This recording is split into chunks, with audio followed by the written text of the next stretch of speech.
लहरों में उफान है, पानी का बहाव तेज है, लेकिन पहली नजर में देख ऐसे लगता है पंजाब के इस दरिया ने सिर्फ सदियों का सफर तय किया है। लेकिन इतिहास गवाह है, नदियां अपने साथ केवल पानी नहीं ढोती, बल्कि अपने भीतर कई बड़े राज, कई गहरे जख्म और कई खौफनाक चीखों को समेट रखती है।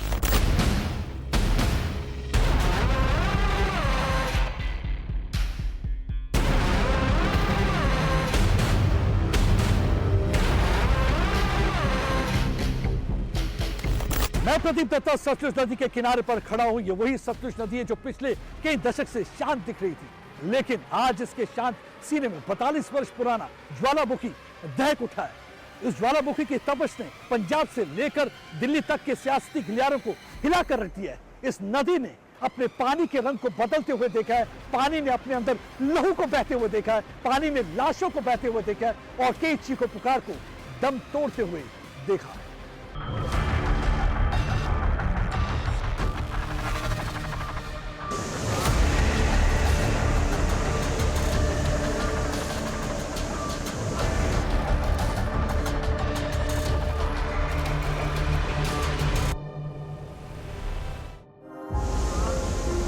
सतलुज का वो दौर, वो दर्द, इतिहास के पन्नों में दबी एक ऐसी कहानी जिसे एक फिल्म के जरिए पर्दे पर उतारने की कोशिश की गई। फिल्म का नाम रखा गया सतलुज। लेकिन जैसे ही इस दरिया के नाम पर बनी फिल्म की सुखबुगाहट शुरू हुई, सवालों का एक ऐसा ज्वार उठा जिसने सियासत में भूचाल ला दिया। सवाल यहीं खड़ा होता है, क्या पर्दे पर दिखने वाला हर सच मुकम्मल होता है, या फिर आधी अधूरी जानकारी और आधा सच परोसकर एक शांत सूबे में फिर से बारूद भरने की साजिश रची जा रही है? क्या यह महज एक फिल्म है या फिर किसी छिपे हुए प्रोपेगेंडा का हिस्सा?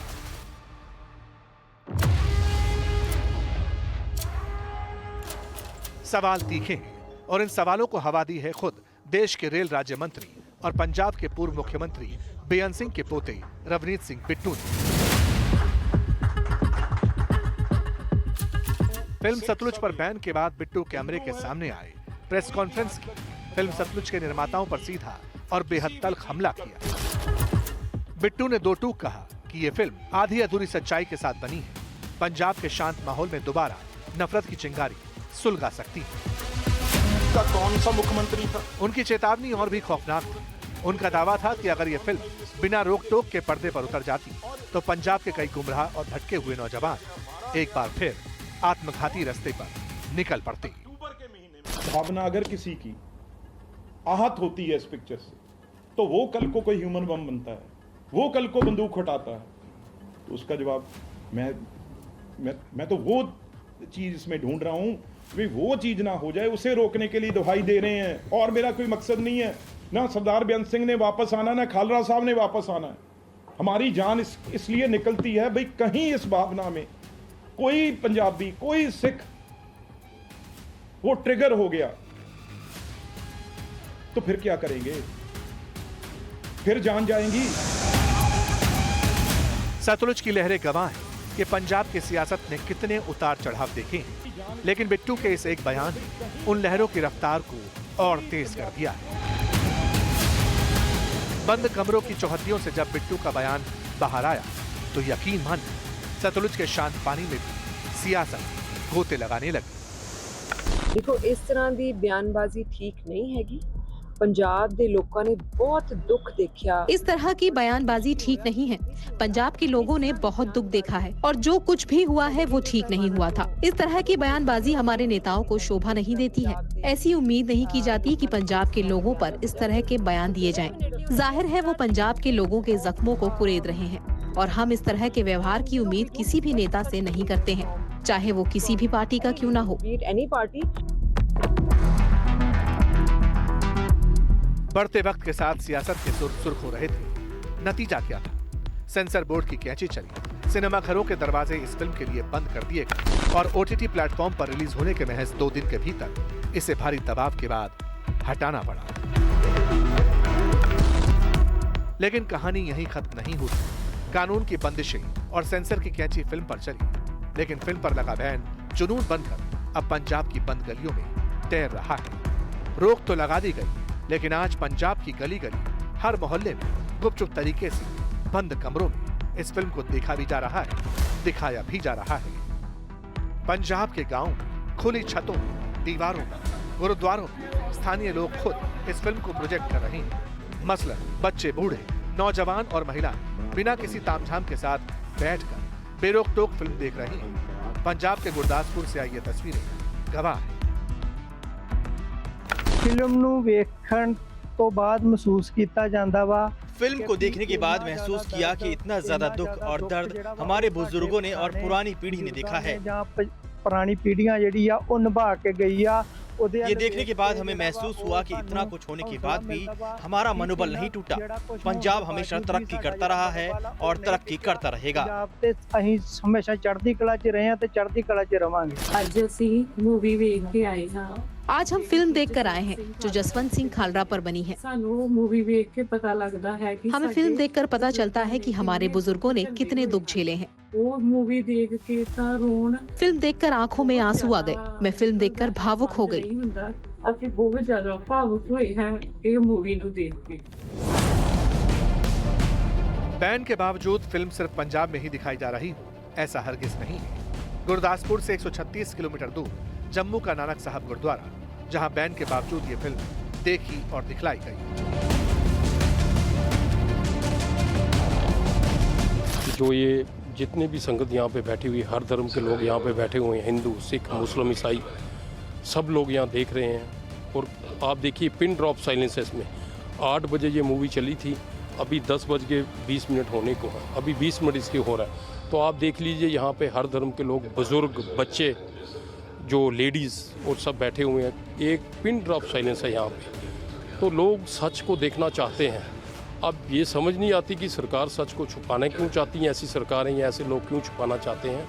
तो अभी हम जो देख रहे हो आप, ये गुरुद्वारा श्री गुरु सिंह सभा, गुरु नानक नगर, जम्मू में ये मूवी दिखाई जा रही है जो अभी चल रही है। तो जहाँ जहाँ से संगत की डिमांड आएगी वहाँ वहाँ हम इसको दिखाएंगे। लोगों के रिएक्शन अपनी जगह और फिल्म पर लगा बैन अपनी जगह, लेकिन सवाल यह है कि आखिर इस फिल्म में ऐसा था क्या? क्यों एक कहानी को लेकर अकाली दल, कांग्रेस और पंजाब की सियासत में नैरेटिव सेट करने की होड़ मची?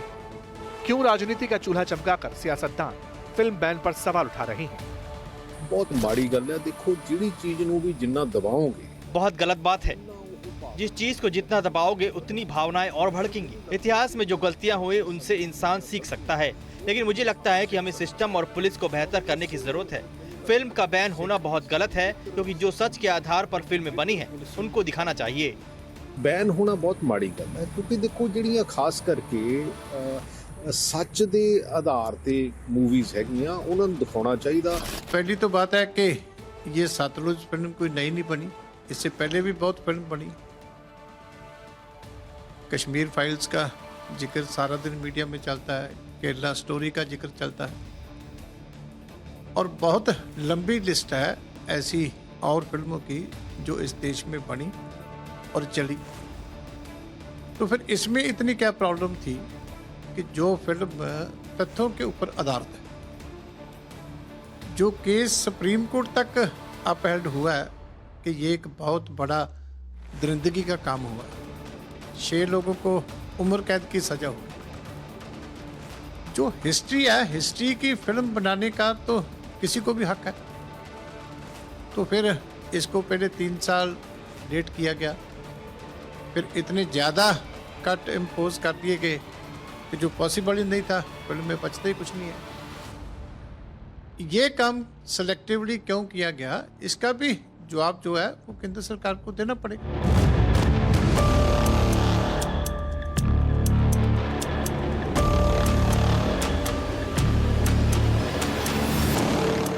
सतलुज की ये लहरें पंजाब के सियासी शोर को कई दशक से सुनती चली आ रही हैं, लेकिन असल कहानी को जानने के लिए आपको आज से 42 वर्ष पहले जाना होगा। साल 1984 जब आतंकवाद अपने चरम पर था, तब क्या हुआ था, इसे जानने के लिए मैं आपको सतलुज के किनारे से इतिहास के उस दौर में ले जाऊंगा जब इस कहानी का आगाज हुआ था। और इस कहानी का गवाह ये बहता हुआ सतलुज दरिया भी।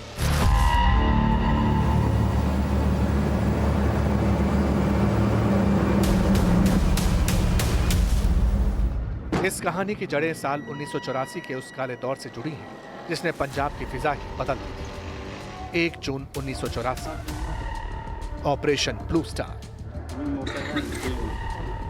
भारतीय सेना की ओर से अमृतसर के स्वर्ण मंदिर परिसर से उग्रवादियों को बाहर निकालने के लिए की गई ये सैन्य कार्रवाई पंजाब के इतिहास में एक ऐसा गहरा घाव दे गई जिसने अलगाववाद और चरमपंथ की आग में घी डालने का काम किया।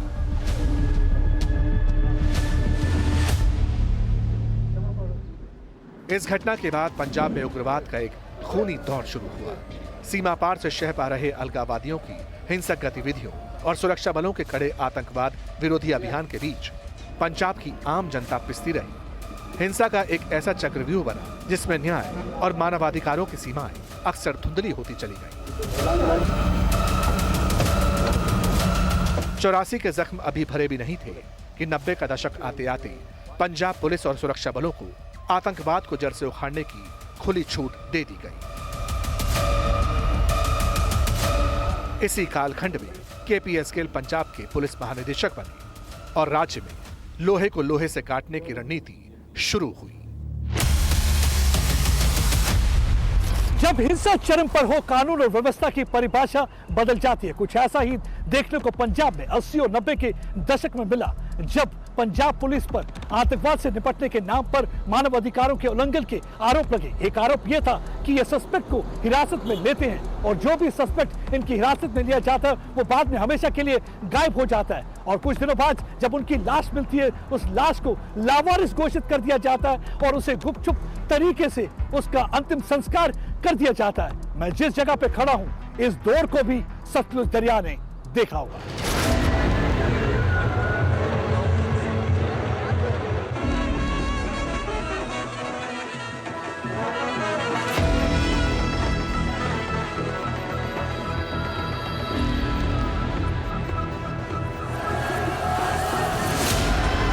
साल 1992 पंजाब की सियासत और इतिहास का वो दौर जब सरदार बेअंत सिंह ने सूबे की कमान संभाली।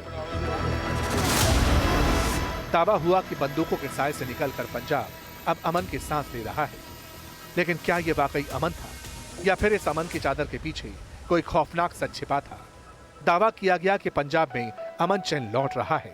दावा किया गया कि दहशत के काले बादल छट रहे हैं, लेकिन इल्जामों की सुई जब घूमी तो उसने पूरे देश को सन्न कर दिया। आरोप लगे कि जिसे सूबा अमन चैन समझ रहा था, उस अमन की आड़ में चंद खाकी वाले एक बेहद खौफनाक खेल रहे थे। तब खाकी पर क्या और कितने संगीन इल्जाम लगे? जसवंत सिंह खालरा ने तरन तारन से लेकर अमृतसर के शमशान घाटों पर क्या कुछ देखने के दावे किए थे? अतीत के उन पन्नों में दफन फाइल नंबर 25,000 के सफेद खोलेंगे।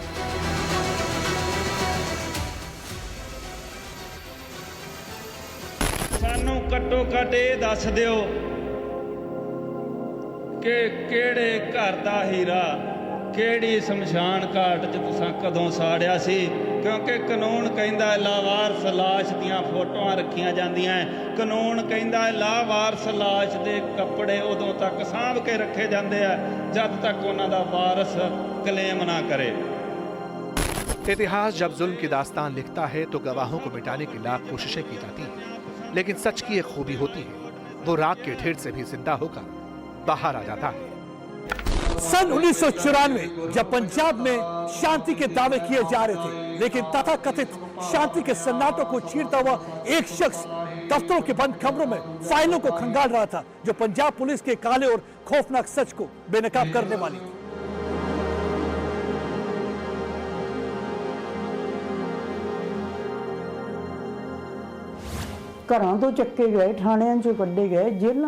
लोगों को घरों से उठाया गया, थानों से निकाला गया, जेलों से बाहर निकाला गया और फिर उनके फर्जी एनकाउंटर किए गए। जसवंत सिंह तब ऑपरेटिव बैंक के डायरेक्टर थे। इत्तेफाक से जसवंत सिंह इस मुद्दे को बड़ी गंभीरता से ले रहे थे। उनके 2 सहयोगी भी लापता हो गए थे। सरदार जसवंत सिंह उस परिवार के साथ शमशान घाट पहुंचे जहां अंतिम संस्कार हुआ था।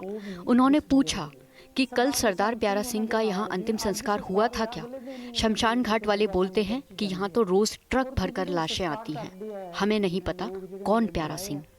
ਉਹਨਾਂ ਨੂੰ ਇਹ ਪੁੱਛਦੇ ਆ ਵੀ ਇੱਥੇ ਕੱਲ ਉਹਦਾ ਸੰਸਕਾਰ ਹੋਇਆ ਸਰਦਾਰ ਪਿਆਰਾ ਸਿੰਘ ਦਾ ਉਹ ਕਹਿੰਦੇ ਜੀ ਇੱਥੇ ਤੇ ਰੋਜ਼ ਟਰੱਕ ਭਰ ਕੇ ਆਉਂਦੇ ਆ। खालड़ा अपने एक लापता दोस्त की तलाश में भटक रही थी।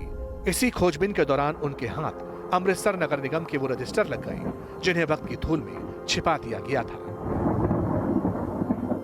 जब खालड़ा ने उन पन्नों को पलटा तो उनके पैरों तले जमीन खिसक गई। सरकारी फाइलों में दर्ज था एक ऐसा सच जिसे सुनकर रूह कांप जाए।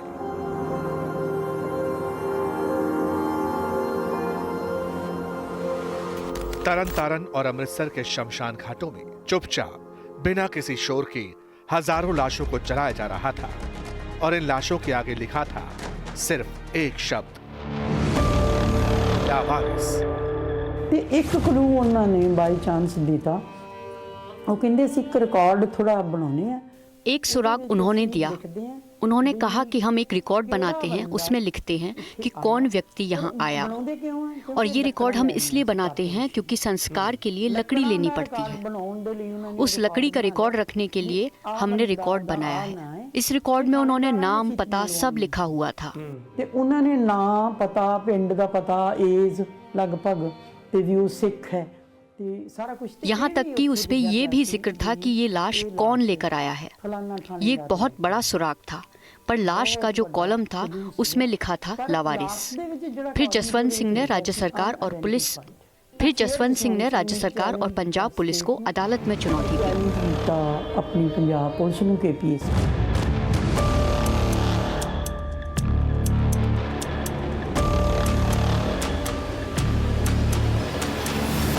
लावारिस जिन युवाओं के घरों में चूल्हे जल रहे थे उनके माँ बाप उनका इंतजार कर रहे थे। कागजों में उन्हें लावारिस दिखाया गया था। जसवंत सिंह खालड़ा ने देखा कि किस तरह पंजाब पुलिस टनों के हिसाब से लकड़ी नगर निगम से खरीद रही है। आखिर क्यों? ताकि उन बेगुनाह जिस्मों को फूका जा सके जिन्हें वो उठाती थी, मारती थी और बाद में उन्हें जलाकर राख कर दी। ये कोई कयास भर नहीं था। जसवंत सिंह खालड़ा तथ्यों के साथ खेल रहे थे और फिर आई वो तारीख जिसने इस खौफनाक सच से पर्दा उठा दिया। 16 जनवरी 1995, अमृतसर, पंजाब। जनवरी का सर्द महीना था। तारीख थी 16 जनवरी 1995। अमृतसर में जसवंत सिंह खालड़ा और उनके सहयोगी जसपाल सिंह ढिल्लों ने एक प्रेस कॉन्फ्रेंस बुलाई। खालड़ा मीडिया के सामने आते ही उनके हाथ में कोई मामूली दस्तावेज नहीं था, बल्कि अमृतसर के दुर्गियाना मंदिर शमशान घाट और तरन तारन के शमशान घाटों के वो पुख्ता दस्तावेज थे जो चीख चीख कर कह रहे थे कि अकेले अमृतसर जिले में 2097 शवों को गैर कानूनी तरीके से जलाया गया। ये वो आंकड़े थे जिन्होंने देश के हुक्मरानों को हिलाकर रख दिया था। जब सारा कुछ इन्होंने मिल गया, जब इन्हें सभी सबूत मिल गए तो उन्होंने शमशान घाट के लोगों को कुछ खर्चा पानी दिया। उन्हें भरोसे में लेकर जो रिकॉर्ड का रजिस्टर था वो फोटो स्टेट करवा लिया। 2097 लाशों के संस्कार अमृतसर के 3 शमशान घाटों पर हुए थे।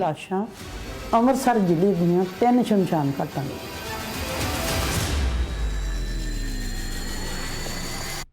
सच की खोज की कीमत अक्सर भारी होती है।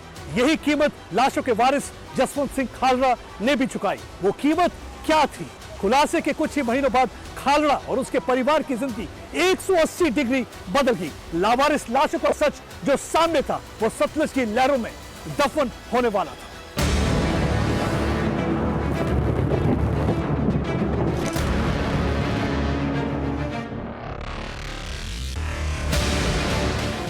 सितंबर 1995 बुधवार का दिन था। सुबह के करीब 9:20 हुए थे। जसवंत सिंह खालड़ा अमृतसर के कबीर पार्क में अपने घर के बाहर अपनी कार साफ कर रहे थे। चश्मदीदों के मुताबिक अचानक वर्दीधारी पुलिसकर्मी वहां पहुंचे। उन्हें जबरन एक हल्के नीले रंग की मारुति वैन में धकेला गया। तब वहां हथियारबंद पुलिसकर्मियों से भरी एक जिप्सी भी मौजूद थी। वो आखिरी दिन था जब किसी ने जसवंत सिंह खालड़ा को जीवित देखा था। इसके बाद वो हमेशा के लिए लापता हो गए। कुछ लोगों ने सोचा था कि खालड़ा के गायब होने के साथ ही फाइलों में बंद वो सच भी दफन हो जाएगा, लेकिन ऐसा हुआ नहीं। 6 सितंबर 1995 को 1995 को अमृतसर के गुरु नानक देव यूनिवर्सिटी के सामने कॉलोनी कबीर पार्क में 8 नंबर कोठी जसवंत सिंह खालड़ा की है। उस कोठी के अंदर मैं ड्राइंग रूम में बैठा अखबार पढ़ रहा था, तो वो अपनी कार टाटा मोबाइल धो रहे थे, तो हल्ला गुल्ला हुआ। तो मैं अंदर से बाहर आया तो मैंने देखा DNB 5969 वैन स्काई ब्लू, उसमें से कुछ आदमी उतरे और उन्होंने गन पॉइंट पर खालड़ा साहब को अगवा करना शुरू किया। पीछे सफ़ेद रंग की जिप्सी थी जिसमें DSP जसपाल सिंह और DSP अशोक कुमार बैठे हुए थे। खालड़ा के लापता होने के ठीक बाद एक तार दौड़ता है। शिरोमणि गुरुद्वारा प्रबंधक कमेटी के तत्कालीन अध्यक्ष गुरचरण सिंह टोहरा एक टेलीग्राम भेजते हैं सीधे माननीय जस्टिस कुलदीप सिंह को। ये सिर्फ एक टेलीग्राम नहीं था, ये वर्दी की आड़ में चल रहे काले खेल के खिलाफ एक सीधी गुहार थी। सुप्रीम कोर्ट ने इस टेलीग्राम को कोई मामूली कागज नहीं माना। देश की सबसे बड़ी अदालत ने इसे हेबियस कॉर्पस यानी बंदी प्रत्यक्षीकरण याचिका में तब्दील कर दिया। और फिर अदालत से वो चाबुक चला जिसकी गूंज से चंडीगढ़ से लेकर अमृतसर तक हड़कंप मच गया। मैं और Bibi Paramjit Kaur Khalra supreme court of India गए, जहां एडवोकेट रविंदर सिंह सोढ़ी जो बाद में दिल्ली हाई कोर्ट के जज बने, उनके द्वारा हेबियस कॉर्पस की पिटीशन डाली जो जस्टिस कुलदीप सिंह की बेंच में लगी। इसके अलावा श्रोमणी गुरुद्वारा प्रबंधक कमेटी जो गोल्डन टेम्पल को मैनेज करती है, उसके प्रधान गुरचरण सिंह टोहरा ने भी एक टेलीग्राम भेजी हुई थी। जस्टिस कुलदीप सिंह ने टेलीग्राम को और बीबी खालड़ा की पिटीशन दोनों को जोड़कर हेबियस कॉर्पस का नोटिस जारी कर दिया और कुछ दिन के बाद CBI को इंक्वायरी मार्क कर दी। सुप्रीम कोर्ट ने पंजाब के तत्कालीन गृह सचिव, DGP और अमृतसर के SSP को सीधे कटघरे में खड़ा करते हुए नोटिस जारी कर दिया। लेकिन जंग सिर्फ यहीं तक सीमित नहीं थी। इस लड़ाई में एंट्री होती है जसवंत सिंह खालड़ा की धर्मपत्नी परमजीत कौर की। पति को खोने का गम एक तरफ और दूसरी तरफ सूबे की सबसे ताकतवर पुलिस से टकराने का हौसला। परमजीत कौर ने संविधान के अनुच्छेद 32 के तहत सीधे सुप्रीम कोर्ट का दरवाजा खटखटाया। वो इंसाफ की उस दहलीज पर खड़ी थी जहां से पीछे हटने का कोई रास्ता नहीं था। इसे बाहर इस गेट ते वाश करते सीगे कार। उस रोज वो घर के गेट के बाहर कार साफ कर रहे थे। आधे घंटे के भीतर पता चल गया कि जसवंत सिंह को पुलिस ले गई। पड़ोसियों ने पुलिस को देख लिया। एक आदमी अंदर भी आया था। पड़ोसी ने मुझे फोन किया, मैं आई तो पानी का पाइप चला हुआ था। मतलब जसवंत सिंह को चप्पलें पहनने का मौका भी नहीं दिया गया। और गड्डी वाश करन लगे पहला मेरे हुंदियां कपड़े पा लए सीगे।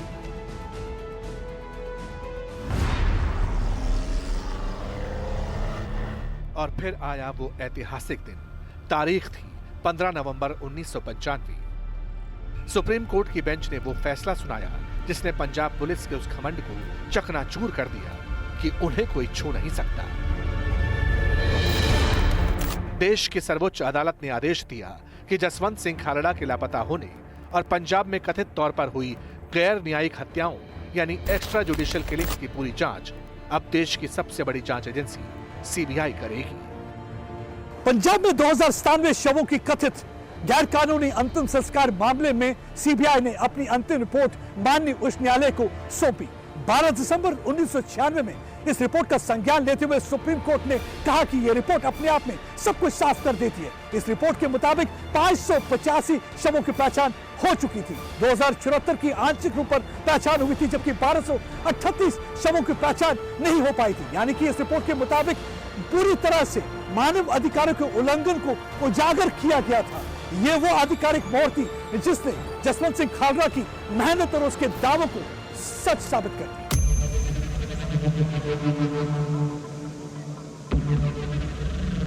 लेकिन सवाल अब भी वही था, जसवंत सिंह खालड़ा के साथ आखिर हुआ क्या था? वो शख्स जो दूसरों के वजूद का सच ढूंढ रहा था, वो खुद कहां खो गया? इस दर्दनाक और रूह कपा देने वाले रात से पर्दा उठा 2 मार्च 1998 को।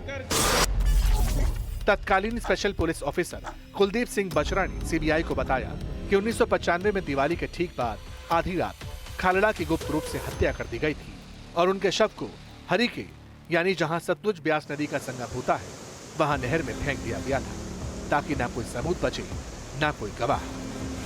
मार्च 1998 को एक अन्य जो इस किलर टीम में से गवाह था, जो चबाल थाना के SHO थे सतनाम सिंह, उनका गनमैन था कुलदीप सिंह बचड़े, उसने बताया कि 26 अक्टूबर को चबाल थाने में खालड़ा साहब को मारकर हरी के दरे में सतलुज दरिया में बहा दिया गया रात को।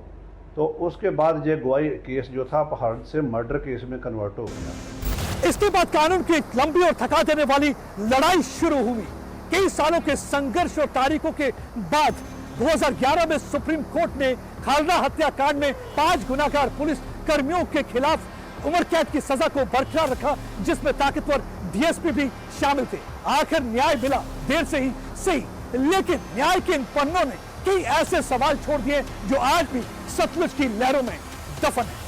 जेड़ा सतनाम सिंह जो SHO सतनाम सिंह था और उनके गनमैन थे, उन्होंने CBI को गवाही दी। ये बहुत मजबूत गवाही थी जिसका जिक्र अखबारों तक में हुआ।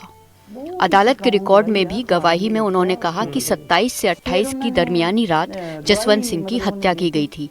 अब अगर हमें कोई कहे कि जसवंत सिंह शहीद हो गए, लाश हमने नहीं देखी, सबूत हमारे पास कोई नहीं आया। कोई नहीं आया, कोई भी बंदा। कई लोग मेरे पास आए, कहानियां सुनाते थे। कोई कहता था कि उन्हें गोली मार दी गई है, कोई कहता था तलवार से काट दिया गया है।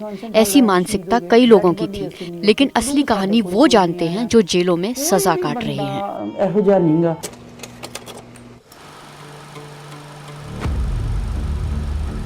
इतिहास के पन्नों में दर्ज इसी घटना को बड़े पर्दे पर उतारने की कोशिश की फिल्म निर्माता हनी त्रेहान ने।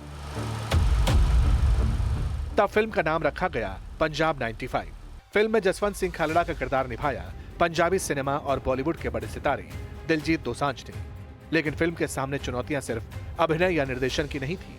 Central board of film certification यानी सेंसर बोर्ड के सामने इस फिल्म को एक लंबी परीक्षा से गुजरना पड़ा। 4 साल तक सेंसर अधिकारियों की कैंची और फायरों की फेर में अटके रहने के बाद आखिरकार इस फिल्म को हरी झंडी मिली, लेकिन एक भारी कीमत पर। इसका नाम बदला गया, इसकी पहचान बदली गई। पंजाब 95 के बदले में इसका नाम रखा गया सतलुज। आखिरकार जुलाई के पहले हफ्ते में इसे एक OTT प्लेटफॉर्म पर रिलीज किया गया, लेकिन भारतीय दर्शकों के लिए यह फिल्म सिर्फ 2 दिन ही उपलब्ध रह सकी। इसके बाद इसे हटा लिया गया, लेकिन प्रतिबंधों का नतीजा क्या हुआ? आज पंजाब की गलियों, मोहल्लों और कई अनौपचारिक जगहों पर इस फिल्म की चर्चा है। इसे देखा जा रहा है। फिल्म सेंसर होने और रिलीज रुकने के बावजूद जनता के बीच इसकी लोकप्रियता अभूतपूर्व रूप से बढ़ी है। तो वहीं सियासी गलियारों में फिर सवाल उठने लगे कि फिल्म को बैन क्यों किया गया। अब मुझे कहेंगे लोग, अच्छा जी फिर इसे छुपा के रखें, लुका के रखें। अरे सबको पता है ये चीजें, पर जो नई पीढ़ी है, नई जनरेशन है, ठीक है, वो बहुत समझदारी है, बहुत समझती है, एक चीज को असेस करेगी, वो देखेगी ऐसी। पर आज एक चीज हुई है, कल को 100 चीजें ऐसी और आ जाएंगी। हमारी पीड़ा तो ये है, हमने तो जो देख लिया, हमें बिल्कुल कोई फिक्र नहीं है। पर हमें फिक्र अगली जनरेशन का है, वो किस तरीके से ऐसी आज फिर अगर ये हिंदू सिख में आग लगाने की जो कोशिश हो रही है, जो भाईचारे को तोड़ने की कोशिश हो रही है। आगे ये चीजें उस टाइम नहीं थे, ये मोबाइल नहीं थे, आग बहुत लगानी मुश्किल थी, 1-2 पेपर होते थे। आज तो ये ऐसा हथियार है जो आग लगाने में सुबह 2 घंटे में आग लगा सकता है कहीं भी। उस चीज से डर लगता है। इस पूरे मामले ने पंजाब की राजनीति में एक पुराना भूचाल दोबारा खड़ा कर दिया। तथ्य और सत्य की दुहाई देकर राजनीतिक रोटियां सेकी जाने लगी, सवाल सिस्टम और सरकार से पूछे जाने लगे। उनका बयान जो है वो मतलब मैं कहूँगा कि it's an very bad taste, बहुत बुरा बयान है उनका। वो समाज में मतलब एक नेगेटिव इम्पैक्ट वाला बयान है, उनको ऐसे बयान नहीं देना चाहिए। और देखो बीजेपी के लीडर अलग अलग बात कर रहे हैं, लालपुरा जी कुछ कह रहे हैं, बोलो तो अलग अलग बात कर रहे हैं। हिस्ट्री से हमें सीखना चाहिए। अगर गलती हुई है उसके दादाजी से, उसको माफ़ी मांग लेनी चाहिए कि मेरे दादाजी थे, ये नहीं होना चाहिए था। जो गलत बात है वो गलत है, मतलब ना जी। एक ह्यूमन राइट एक्टिविस्ट के साथ क्या किया गया, और 25,000 जो है मतलब उसी का पार्टी का आदमी उसको जवाब दे रहा है उसको। उसको मतलब वो तो सारा मैटर ऑफ रिकॉर्ड है जो नेशनल ह्यूमन राइट कमीशन का, चाहे जो सुप्रीम कोर्ट में हुआ, उसकी वाइफ ने जो इतनी ब्रेवरी से जो भी लड़ाई लड़ी, आपके पत्रकार भी थे उनमें, बहुत सारे पत्रकारों ने स्टैंड लिया, बहुत सारे अखबारों ने स्टैंड लिया। अब सच्चाई सामने है तो उससे हमें सबक सीखना चाहिए ताकि दोबारा ऐसा ना हो। लेकिन कहानी सिर्फ एक फिल्म की पाबंदी और इसकी लोकप्रियता की नहीं है। पर्दे के पीछे की ये जंग अब उस मुकाम पर पहुंच चुकी है जहां से पूरे मनोरंजन जगत की दिशा बदलने वाली है। जो खबर आई वो इस पूरी कानूनी जंग को एक बेहद संवेदनशील मोड़ पर ले आई है। कानून की किताब के पहले पन्ने के मुताबिक बिना सर्टिफिकेट के सतलुज फिल्म की स्क्रीनिंग गैर कानूनी है। ऐसी हिमाकत करने पर आपराधिक मुकदमा ठोकने की जिम्मेवारी राज्य सरकार के कंधों पर है। यही एक वजह है कि सूचना और इलेक्ट्रॉनिक्स मंत्रालय ने अपने पावर्स का इस्तेमाल करते हुए बिना सर्टिफिकेशन के जब ये फिल्म डिजिटल प्लेटफॉर्म पर स्क्रीन की जा रही थी तो इसको डिजिटल प्लेटफॉर्म से उखाड़ फेंका। लेकिन सरकार का हंटर सिर्फ फिल्म पर नहीं चला। सोर्सेस की माने तो अनसेंसर्ड कंटेंट अपने प्लेटफॉर्म पर परोसने वाली इंटरमीडियरी यानी Z5 के खिलाफ भी अब एक बहुत बड़े और कड़े एक्शन की तैयारी चल रही है। मामला राष्ट्रीय सुरक्षा से जुड़ा है, इसलिए रियायत की कोई गुंजाइश नहीं दिखती।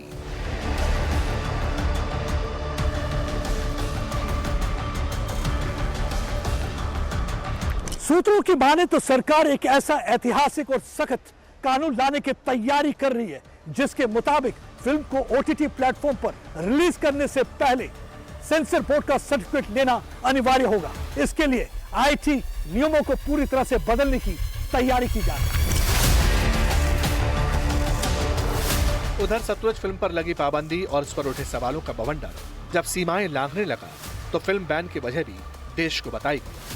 ਜਿਹੜੀਆਂ ਗੱਲ ਦੇ ਫੈਕਟਸ ਲੋਕਾਂ ਦੇ ਵਿੱਚ ਆ ਚੁੱਕੇ ਆ, ਜਿਹੜੀ ਗੱਲ ਦੀ ਟ੍ਰਾਇਲ ਹੋ ਚੁੱਕੀ ਹੈ, ਜਿਹੜੇ ਗੱਲ ਦੇ ਵਿੱਚ ਦੋਸ਼ੀ ਸਜ਼ਾ ਪਾ ਚੁੱਕੇ ਆ ਕਿ ਉਹ ਪੱਖ ਵੀ ਵਿੱਚ शामिल है। जिन बातों के तथ्य लोगों के सामने आ चुके हैं, जिसका ट्रायल हो चुका है, जिसमें दोषियों को सजा मिल चुकी है, क्या वो पक्ष भी फिल्म में शामिल है?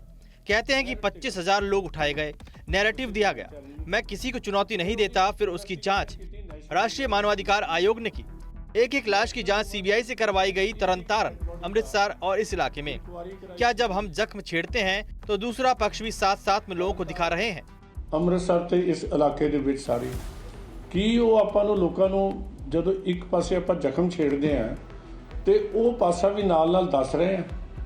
ट्रायल हुआ, सजा हो गई तो सेंसर बोर्ड जो भी काम करता है वो देखता है कि कोई भी ऐसी घटना ना हो जिससे समाज में मतभेद पैदा ना हो। इसलिए मैं सभी पंजाबियों से ये कहूंगा कि भावनाओं को काबू में रखें और उस चोर को ढूंढे जिन्होंने हमें आपस में लड़वाया। तो फेड़ ना पवे, फर्क ना पवे। सो मैं ਤਾਂ ਸਾਰੇ ਪੰਜਾਬੀਆਂ ਨੂੰ ਅਪੀਲ ਕਰਦਾ ਕਿ ਤੁਸੀਂ ਆਪਾਂ ਸਾਰੇ ਜਜ਼ਬਾਤ ਨੂੰ ਠੰਡਾ ਰੱਖੀਏ। ਕੋਈ ਵੀ ਸ਼ਬਦ ਜਿਹੜਾ ਗੱਲ ਕਹਿਣ ਤੋਂ ਪਹਿਲਾਂ ਇਹ ਦੇਖੀਏ ਵੀ ਪਹਿਲਾਂ ਉਹ ਲੱਭੀਏ ਚੋਰ ਜਿਨ੍ਹਾਂ ਨੇ ਸਾਨੂੰ ਲੜਾਇਆ। ਜਿੱਥੇ ਕੱਪੜਾ ਫਟਿਆ ਉੱਥੋਂ ਹੀ ਸੀਣਾ ਪਏਗਾ।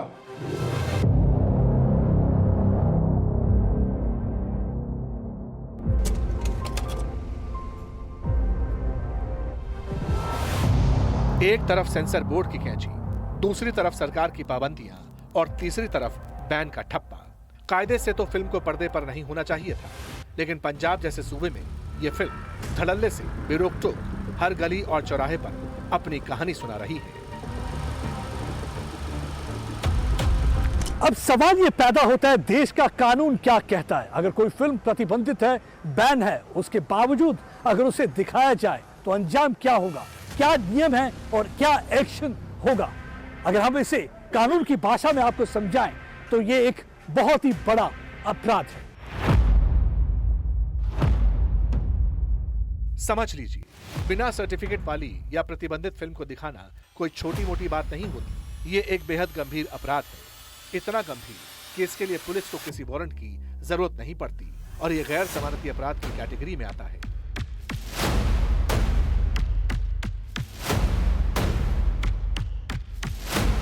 सिनेमैटोग्राफी एक्ट की धारा 7 साफ कहती है कि अगर किसी ने सर्टिफिकेशन के नियमों का उल्लंघन किया तो सजा तय है। और सिर्फ यही नहीं, धारा 6A के तहत अगर फिल्म के कट, उसके सर्टिफिकेट या टाइटल की जानकारी छिपाई तो भी संबंधित शख्स जुर्माने के हकदार होंगे। नियम तोड़ने पर कम से कम 3 महीने से लेकर पूरे 3 साल तक की जेल का प्रावधान है। और सिर्फ जेल नहीं, 20,000 से लेकर 1 लाख रुपए तक का भारी जुर्माना भी है। और अगर इसके बाद भी कोई बाज नहीं आता तो 20,000 रुपए हर दिन के हिसाब से अलग से जुर्माना देना होगा।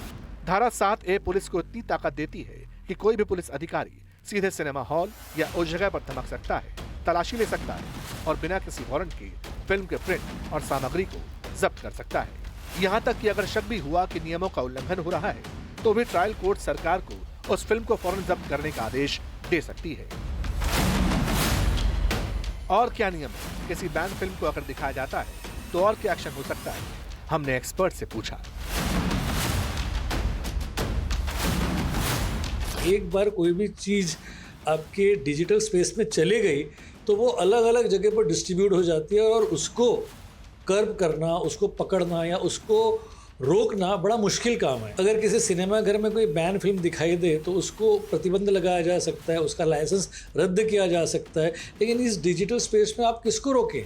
टोरेंट पे पिक्चर चले जाती है, आप उसको रोक नहीं सकते हो। सोशल मीडिया पे फिल्म दिखा दी जाती है, आप उसको रोक नहीं सकते हो। व्हाट्सएप से फिल्म डिस्ट्रीब्यूट होती है, आप उसको रोक नहीं सकते हो। लिंक शेयर हो जाती है, आप उसको रोक नहीं सकते हो। लेकिन बहुत सारी ऐसी टेक्निक्स है कि हम इनके ओरिजिनल IP एड्रेस पे पहुंच सकते हैं और इनको पकड़ा जा सकता है। लेकिन उसके लिए एक बहुत बड़ा विल पावर चाहिए और बिजनेस विल भी हो सकता है और पॉलिटिकल विल भी हो सकता है। अगर विल हो तो पुलिस तो इन लोगों को सारे ही ओरिजिनल सोर्सेज जहाँ से ये लीक हुई उनको ढूंढ सकती है, बशर्ते वो ये सोच ले कि उनको करना है। अगर पुलिस प्रशासन ये चाहता है कि वो ढूंढ निकाले उन लोगों को जिन्होंने प्रतिबंधित फिल्म दिखाई है तो उसको ढूंढ ही लेंगे।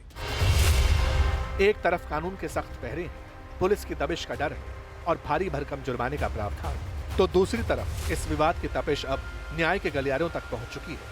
वकीलों के एक धड़े ने सीधे अदालत की चौखट पर दस्तक दे दी है। दावा ये कि इस फिल्म पर बैन लगाना देश के नागरिकों के मौलिक अधिकारों का सीधा सीधा हनन है। ये जो हमने PIL डाली है, ये बेसिकली हमारा ये ग्राउंड ये है कि जो हमारा आर्टिकल 19 है कॉन्स्टिट्यूशन का, उसमें हमें जो राइट है freedom of speech and expression, उसकी वायलेशन के लिए हम डाली है कि वो किस तरीके से जो हमारी राइट है उसका इन्फ्रिंजमेंट हुई है, जो हमारा मौलिक अधिकार है उसको छीना गया है। और ये जो मूवी है इसमें मतलब अगर देखा जाए तो कोई भी इस प्रकार का मार कुटाई वाली जो बात जिसका बात चल रही है मीडिया में, तो हमने वो सारे ग्राउंड बनाए कि इससे पहले भी सोशल OTT प्लेटफॉर्म के ऊपर धुरंधर जैसी मूवी है, एनिमल जैसी मूवी है जिसमें हिंसा का प्रयोग किया गया है। तो हमने ये भी बात कोर्ट में रखी है कि जिस प्रकार से जो OTT है ये किसी भी तरीके की सेंसरशिप से रहता है, तो इस तरीके का मतलब जो है रोक इसके ऊपर लगाना जो गैर संवैधानिक है, इन सभी बातों को लेकर हमने जो माननीय Punjab and Haryana high court में अपनी पिटीशन जो है वो डाली है। इतिहास को बदला नहीं जा सकता और सच को ज्यादा देर तक दफन नहीं किया जा सकता। न्यायपालिका ने माना है कि ज्यादतियां हुई हैं और दोषियों को सजा भी मिली है।